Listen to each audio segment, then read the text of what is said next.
Hi, I'm Lucy Partridge, and this video is about green spaces and cycling in Amsterdam. Amsterdam, Holland is the capital of the Netherlands and has a population of around 872,000. It's more than 700 years old and has a distinct sense of place shown by its canals, green spaces, and cycling paths. It's also known as the cycling capital of the world, and half of the population is Dutch in Amsterdam. Amsterdam has a culture that is very bike-friendly. It's easy to bike because of the flatness of the city, compelling bike infrastructure, and its compact city design. There are many protected bike paths in Amsterdam, such as the one shown above. It is also easy for tourists to rent bikes when traveling there, and there are over 800,000 bikes in the city, which is almost one bike for every resident.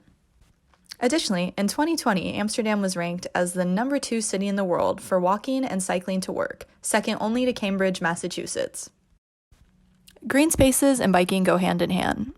They both relate to a sense of place, and more green spaces makes it easier for there to be more accessible bike paths being built. Amsterdam's commitment to green spaces and sustainability is shown by their Green Infrastructure Vision 2050 plan.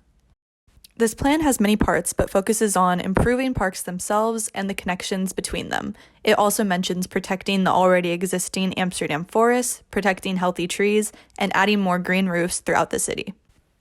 Over 20% of Amsterdam's square acreage is covered by trees. This again shows how committed to green spaces the city is.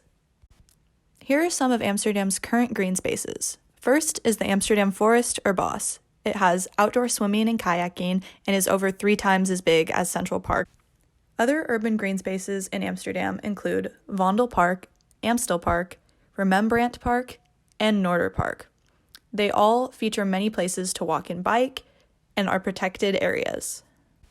Amsterdam was also ranked as the 5th most eco-friendly city to work in the year 2020 by the British Business Energy Co. Here's a map of one average neighborhood in Amsterdam called NOORD. As you can see here, there are many green spaces and paths available. The combination of cycling and green spaces is shown by a new city plan to remove 10,000 parking spaces. With this extra area, more green urban spaces can be added, and there's more accessible biking available. The following video further explains this. And there's a lot of public support for it, to make the canals parking free and to make the smaller streets more habitable for people. If you look at roads, they're similar fences. It really divides a neighborhood, so it would be nicer to mingle more. The public support for removing parking spaces shows how Amsterdam differs from a city like Hermiston, Oregon. In Hermiston, there is less of a focus on green spaces and less of a bike-friendly attitude throughout the population. However, this could change as the years goes on and with help from the Sustainable Cities Institute. Hermiston and Amsterdam also have very different municipal budgets for green spaces, population sizes, and locations globally. This topic is important to me because some of my favorite outdoor areas in Eugene are different urban green spaces like Hendricks and Washburn Park, and the bike paths like Fern Ridge and the River Path. However, I wanted to look at a city with a much larger population to see how they implement the two. And that concludes this video. Thank you for watching!